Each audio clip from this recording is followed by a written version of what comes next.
Hello YouTube family, કેમ છો? I hope કે તમે બધા બહુ મજામાં હશો. તો સ્વાગત છે તમારું મારા આજના નવા વિડીયોમાં. તો ફ્રેન્ડ્સ, તમે જોઈ શકો છો બહારનું મોસમ એકદમ ઠંડુ થઈ ગયું છે, કેમ કે ઝીણો ઝીણો વરસાદ ચાલુ છે. તો ચાલો આજની વ્લોગની શરૂઆત વરસાદ સાથે કરીએ. તો વ્લોગમાં બી કન્ટિન્યુ રહેજો.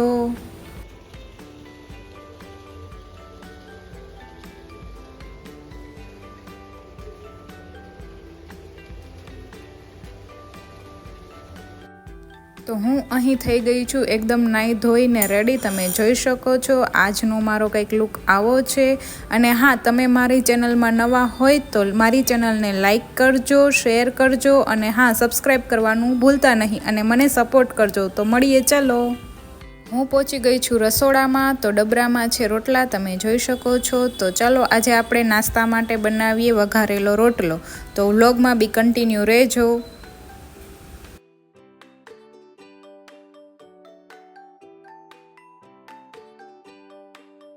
તો ત્યાર પછી હું અહીંયા વઘારેલા રોટલા બનાવવા માટેની તૈયારી કરું છું. રોટલાને મેં આવી રીતે ઝીણી હાથેથી મસળી લીધો છે, તો તમે જોઈ શકો છો.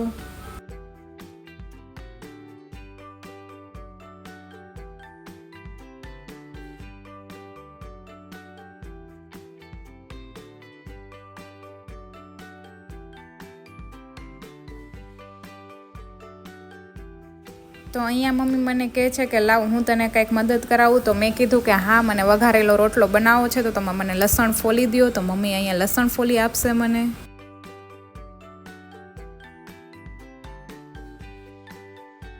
ત્યાર પછી મેં અહીંયા એક ટમેટું લીધું છે, એક મરચું લીધું છે અને એક ડુંગળીનો કર્યો લીધી છે. ત્યાર પછી હું તેને ઝીણી ઝીણી રીતે આવી રીતે સમારી લીધી છે મેં.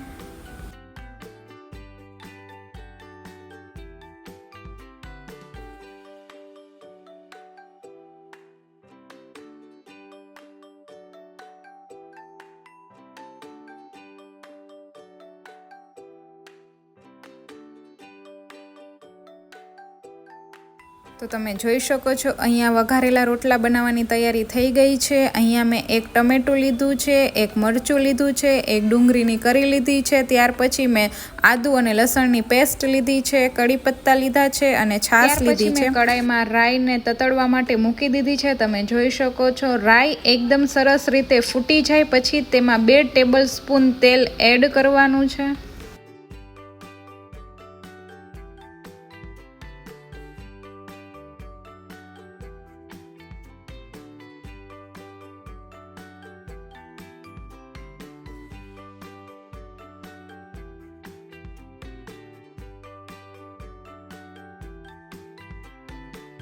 તેલ એકદમ સરસ આવી જાય ત્યાર પછી હું અહીંયા અડધી ચમચી જીરું એડ કરીશ.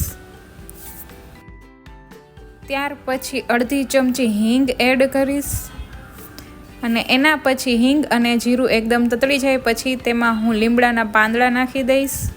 ત્યાર પછી હું અહીંયા ડુંગળી એડ કરી દઈશ. ડુંગળી સરસ રીતે ગોલ્ડન બ્રાઉન થાય ત્યાં સુધી તેને સાતળવા દઈશ.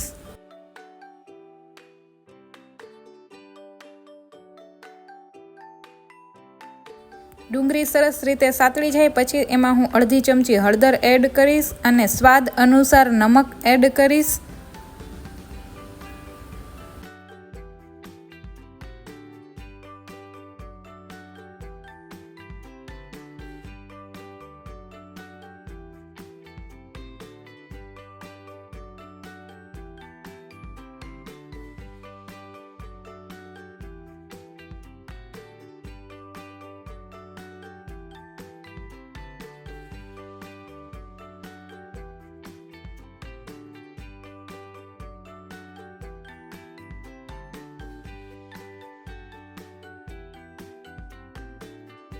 તો ડુંગળી અહીંયા એકદમ સરસ રીતે ગોલ્ડન બ્રાઉન થઈ ગઈ છે. તો હવે બસ ટમેટું, મરચું અને જે લસણ અને આદુની પેસ્ટ હતી તેને અહીંયા હું એડ કરી અને સરસ રીતે મિક્સ કરી લઈશ.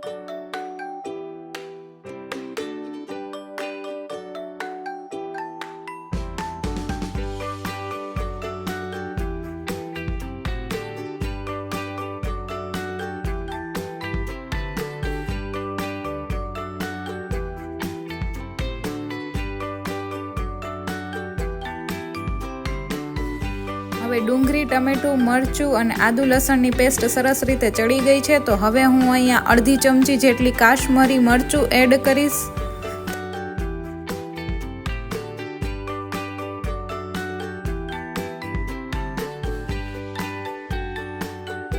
ત્યાર પછી તેને મિક્સ કરી લેવાનું છે. તમે જોઈ શકો છો અહીંયા મસાલા એકદમ સરસ રીતે તેલમાં ચડી ગયા છે.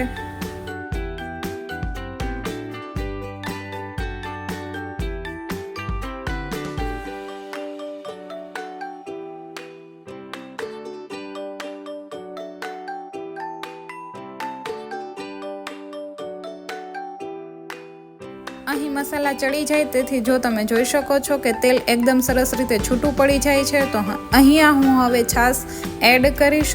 તમે તમારી અનુકૂળતાએ જાડું કે પતલું જે રીતે તમારે રાખવું એ રીતે તમે છાશને એડ કરી શકો છો. અહીંયા હું 1 બાઉલ જેટલી છાશ એટલે કે 1 વાટકી જેટલી છાશ એડ કરીશ.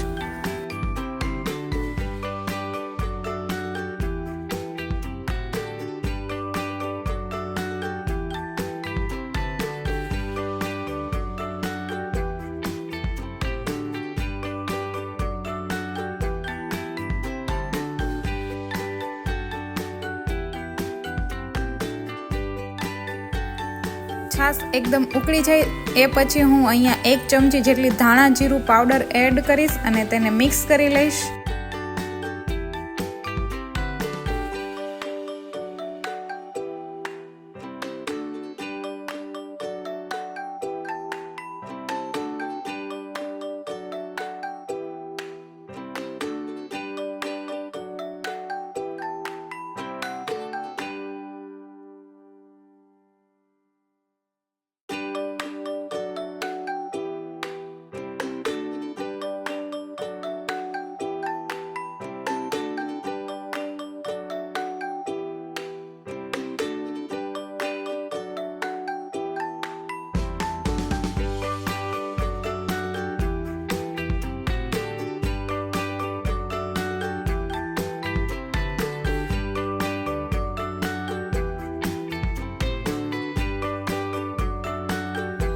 હવે છાશ એકદમ ઉકળી ગઈ છે. તો બસ હવે અહીંયા જે રોટલાનો ભૂકો હતો તેને એડ કરી લેશું અને સરસ રીતે છાશમાં તેને મિક્સ કરી લેશું.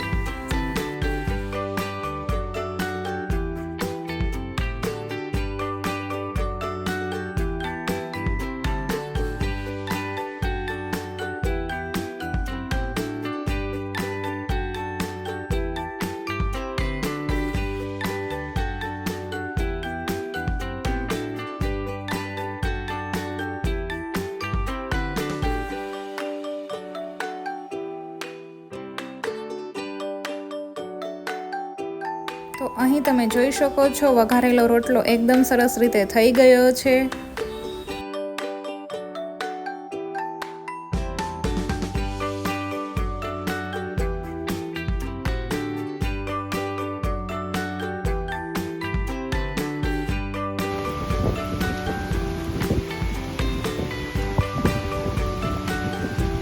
એકદમ સરસ રીતે વરસાદ પણ ચાલુ થઈ ગયો છે. તમે જોઈ શકો છો કેટલું મસ્ત વાતાવરણ છે.